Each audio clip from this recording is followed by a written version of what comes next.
Launched in Southern California last May, and our very first guest on that very first show was Congressman Adam Schiff. He's now the chairman of the House Intelligence Committee, and he joins us now for our relaunch. Congressman, thank you so much for your support of The Issue Is. My pleasure. Great to be on your show.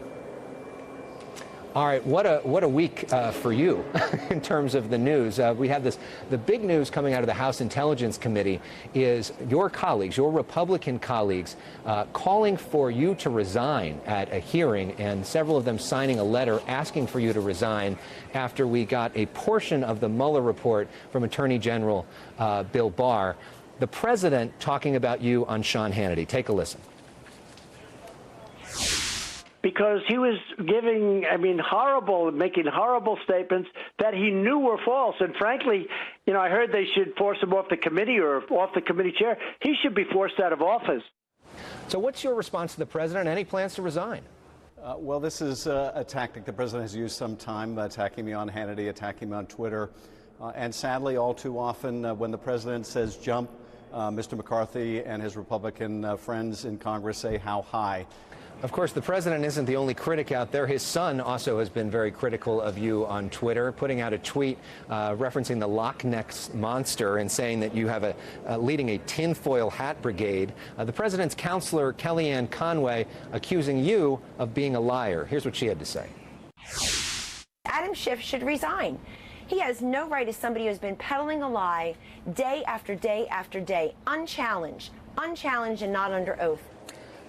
So when you hear that, when you first heard the summary of the Mueller report in the Barr letter, was there any part of you that thought, maybe I've gone too far, maybe I owe the president an apology? Well, first of all, in terms of Don Jr. or KELLYANNE Conway, any day that I'm attacked by the likes of them is probably a very good day for me.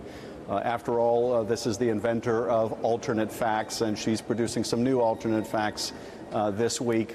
Look, what I have said all along, and Elex, I've said this probably dozens of times publicly on television, perhaps even on your show as well, that the evidence of collusion is in plain sight. Let me just tell you what some of that evidence is. And this pertains to one of the people you brought up, Don Jr. The Russians, through an intermediary, offered dirt on Hillary Clinton to the Trump campaign, something it said was part of the Russian government's effort to help the Trump campaign. And what did Don Jr. do when he received this overture? Did he call the FBI? No. Did he rebuff them and say under no circumstances? No. His response was, I would love it.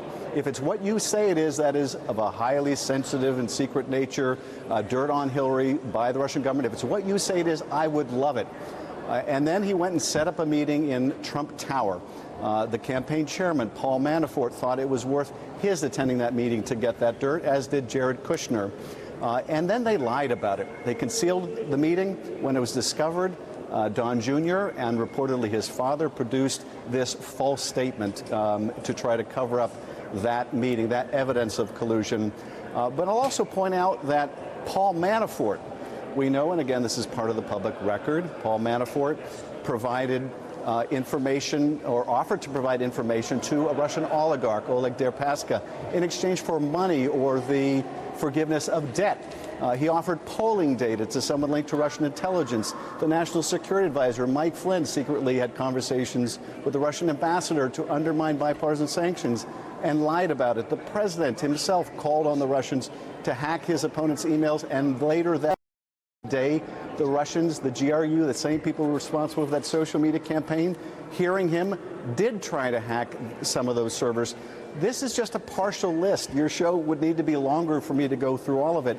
But again, what I have said all along is that this is evidence of corrupt behavior. Yes, it is evidence of collusion, but whether it rises to a prosecutable offense, proof beyond a reasonable doubt of the elements of criminal conspiracy, is for Bob Mueller to decide.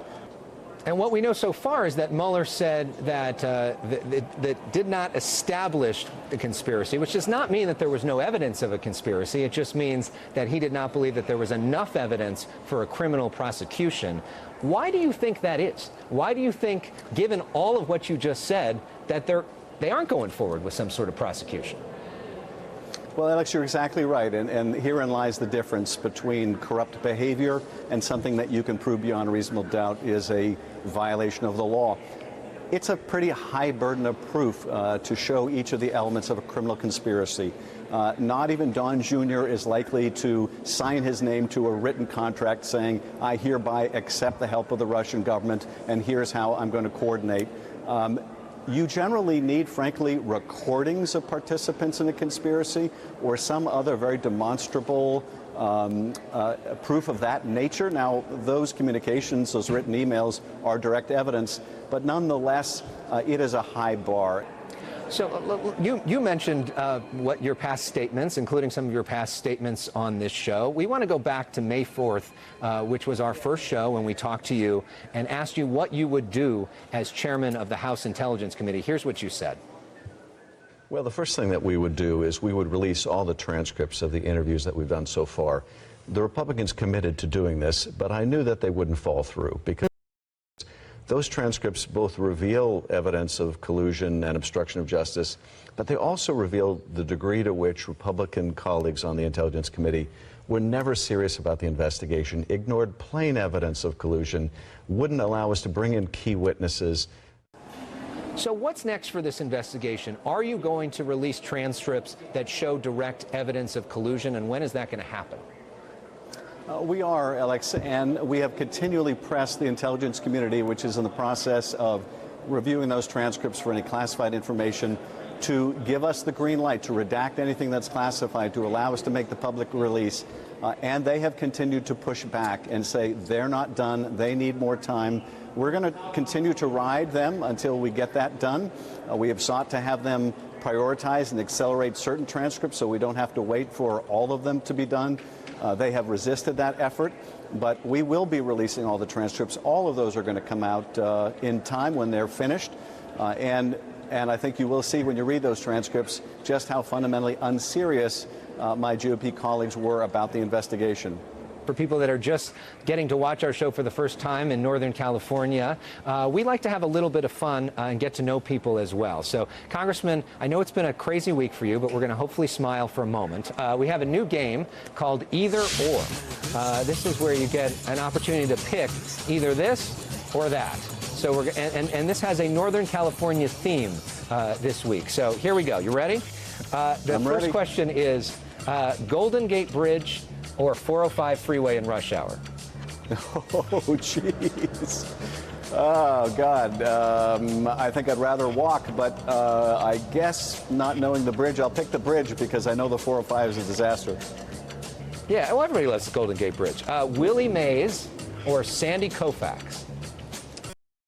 Well, I got to meet Sandy Koufax. I'm going to have to go with Sandy Koufax. Okay. Ghirardelli or See's Candy? Oh, that was easy. Ghirardelli. There you go. There's some love from NorCal there. Napa or French wine? Oh, please. They're getting easier all the time. Definitely Napa. 49ers or Raiders? Oh, well, that is also easy for me. Oakland Raiders. Wherever they end up, I'm an Oakland Raider fan. Win or lose, and it's been mostly lose, but I'm very optimistic about the coming season. Yeah, well, soon to be the Las Vegas Raiders. And then Frank Sinatra or Tony Bennett? Oh, well, I'm quite a diehard Sinatra fan, so I'm going to go with Frank Sinatra. Well, you know, he's also sung I Left My Heart in San Francisco.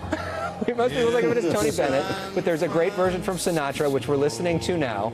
So we will say thank you, Congressman, with that. And your play-out song today is Old Blue Eyes. Excellent.